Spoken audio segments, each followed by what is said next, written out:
आता मोदकासाठी आहे ना पाणी तापत ठेवलंय। आज संकष्टी आहे ना, तर आज आपण मोदक बनवणार आहोत।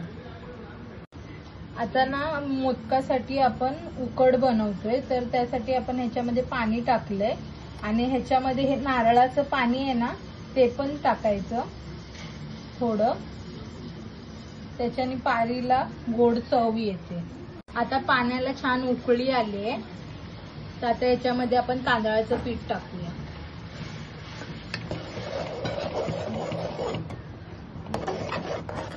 आणि त्यामध्ये पीठ टाकून घ्या।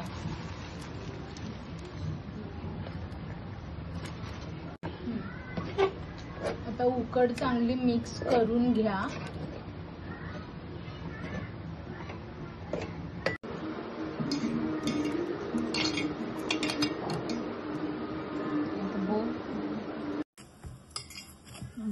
चांगलं मळून घ्या, एकदम नरम मऊसूत मळा।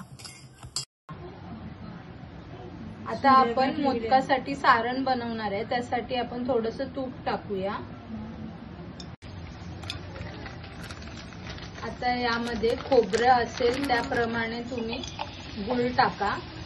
गूळ तुम्ही कमी जास्त सुद्धा करू शकता, तुमच्या आवडीनुसार तुम्ही टाका। आता याच्यामध्ये आपण थोडं नारळाचं पाणी पण टाकूया। आता गूळ छान मेल्ट झालंय, तर आता आपण त्याच्यामध्ये खोबरं टाकूया।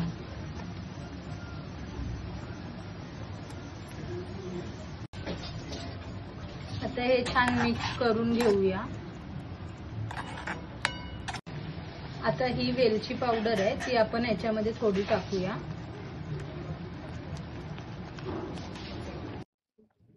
आता हे काजू बदाम कापून घेतले ते टाकूया।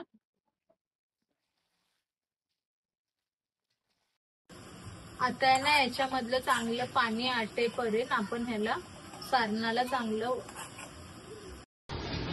आता याच्यामध्ये आपण एव्हरेस्टचा दूध मसाला पावडर वरतून टाकणार आहे आणि आता आपली सोय रेडी झालेली आहे। आता एक पिठाचा गोळा घेऊया आणि तो छान गोळ लाटून घेऊया।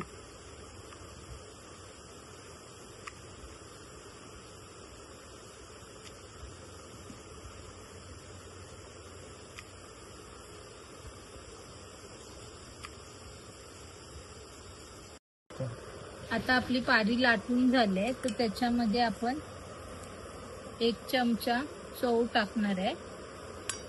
सारण टाकूया आणि मोदक वळून घेऊया।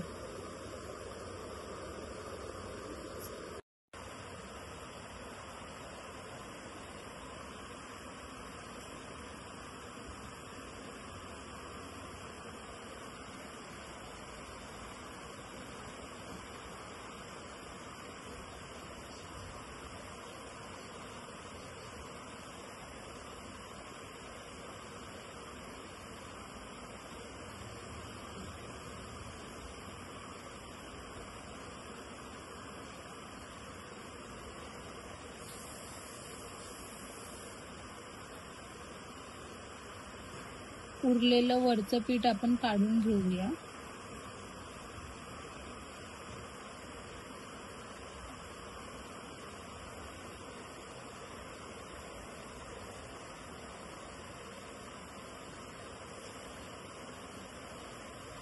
आणि अशा प्रकारे आपला मोदक रेडी झालाय।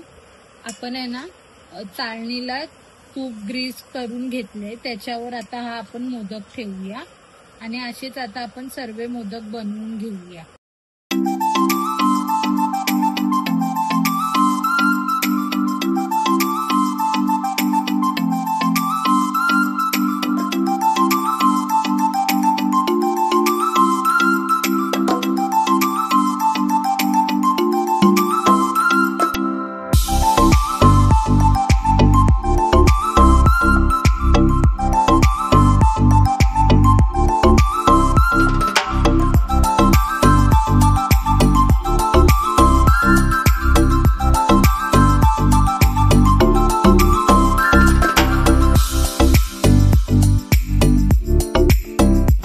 आपले सर्व मोदक रेडी झालेत. आता आपण ते उकडायला ठेवूया. इथे पाणी उकडत ठेवलं आहे. पाण्याला चांगला बॉईल आला ना तर त्याच्यामध्ये आपण वरती मोदक ठेवूया चालणीमध्ये. आता पाण्याला उकळी आले तर आता आपण ह्याच्यावर मोदकाची चाळणी ठेवूया आणि मोदक 10 मिनिटं उकडून घेऊया. अशा प्रकारे आपले मोदक रेडी झाले आहेत.